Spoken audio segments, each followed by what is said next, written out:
Donc lorsque l'énoncé est ancré dans la situation d'énonciation, le locuteur s'exprime en fonction de son contexte à lui, le lieu, la date, etc. Il est ancré dans le contexte dans lequel il parle. Il dit ici, il ne dit pas à cet endroit-là, par exemple. Il prend en compte l'endroit où il est et le moment où se déroule l'action. Alors ce type d'énoncé se trouve dans le discours oral, dans le dialogue, dans la lettre et dans le théâtre. Passons maintenant à l'énoncé coupé de la situation d'énonciation. Lorsque le locuteur n'intègre pas son énoncé dans la situation actuelle, dans sa situation, eh bien, on est en présence d'un énoncé coupé de la situation d'énonciation. Le mot maintenant n'a pas de sens dans ce type d'énoncé. On va dire à ce moment-là. On ne va pas dire maintenant.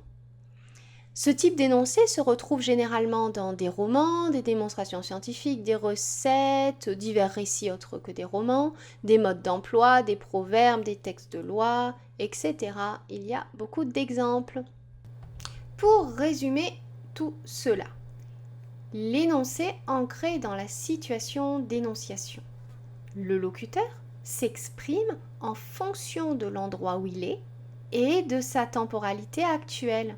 C'est-à-dire que pour lui, aujourd'hui a un sens. Aujourd'hui, ça correspond au jour pendant lequel il est en train de produire son énoncé.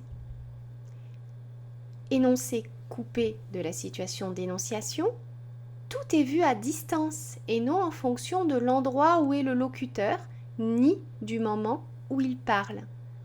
Il va dire ce jour-là, il ne va pas dire aujourd'hui.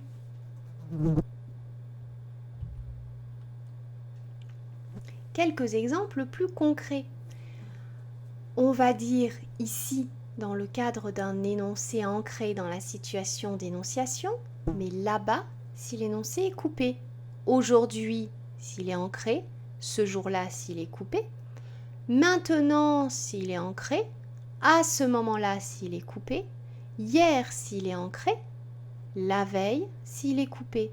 Demain, s'il est ancré. Le lendemain, s'il est coupé. Dans 3 jours, s'il est ancré.